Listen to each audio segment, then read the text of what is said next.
Bonjour à tous, vous êtes sur Fitness Logic. Ceux qui me suivent sur Instagram ont pu le remarquer, j'ai posté pas mal de stories ces derniers temps où je pratiquais le vacuum.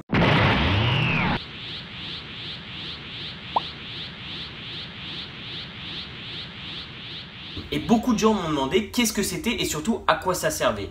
Dans cette vidéo, on va aborder le sujet ensemble. Alors le vacuum, qu'est-ce que c'est et à quoi ça sert? Eh bien premièrement, c'est une technique qui permet de muscler le muscle transverse abdominal.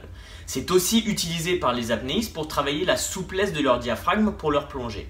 Et finalement, c'est une pose en bodybuilding. Petit point historique concernant ce dernier point, c'est vraiment la pose emblématique de l'âge d'or du bodybuilding des années 70, la Golden Era en anglais.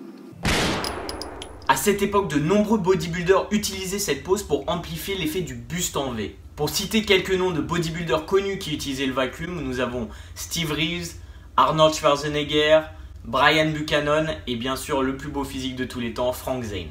Il faut savoir que le vacuum était aussi utilisé par certaines personnes pour dissimuler une sangle abdominale disgracieuse. C'était le cas d'Arnold et il l'a d'ailleurs expliqué lui-même à plusieurs reprises. Donc en termes de bodybuilding, le vacuum n'est pas toujours la meilleure solution au niveau esthétique. Les personnes ayant des superbes sangles abdominales avec des belles insertions auront sans doute un meilleur physique sans faire de vacuum. Malheureusement, ce n'est pas mon cas, mes insertions abdominales ne sont pas terribles et je ne peux pas y faire grand chose puisque c'est génétique. Je vous retrouve donc en voice-over sur la deuxième partie de cette vidéo où je vais vous montrer comment je pratique le vacuum.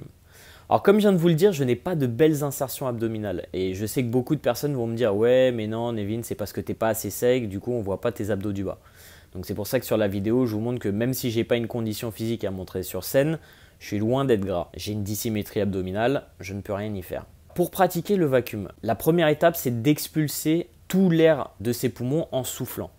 Une fois que vous l'avez fait, la meilleure sensation que je puisse décrire, c'est un peu comme quand vous rentrez dans de l'eau très froide et que vous avez l'impression que votre ventre rentre naturellement. Et en fait, il faut forcer cette contraction en rentrant son ventre vers le haut, derrière sa cage thoracique.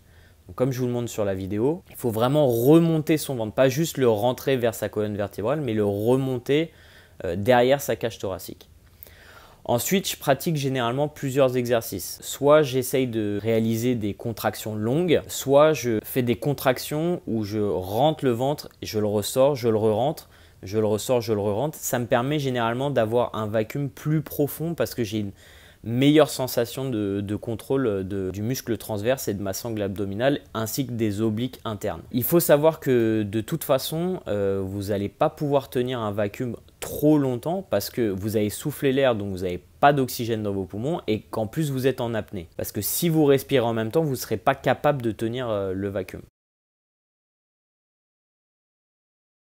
Donc comme vous pouvez le voir, là je pratique des contractions en rentrant le ventre et en sortant le ventre à plusieurs reprises pour avoir un meilleur contrôle. Ce qui est bien, c'est que vous pouvez vraiment pratiquer le vacuum n'importe où. Je préfère le faire à jeun, mais vous pouvez le faire debout, assis, dans les transports, devant la télé, donc pas d'excuse pour pas le faire. Vous pouvez pratiquer le vacuum quand vous débutez à quatre pattes par terre. Généralement c'est plus facile et vous avez plus de contrôle. Une fois que vous aurez un peu plus d'expérience, vous pouvez le pratiquer debout. Vous pouvez aussi mettre vos mains sur vos hanches comme je suis en train de le faire. C'est un peu plus facile. Et le niveau le plus avancé, je dirais, c'est quand vous mettez vos mains au-dessus de la tête. C'est très compliqué de tenir un bon vacuum dans cette position-là. Voilà une photo de Chris Bumstead qui le fait beaucoup mieux que moi. C'est actuellement mon physique préféré, futur Mister Olympia.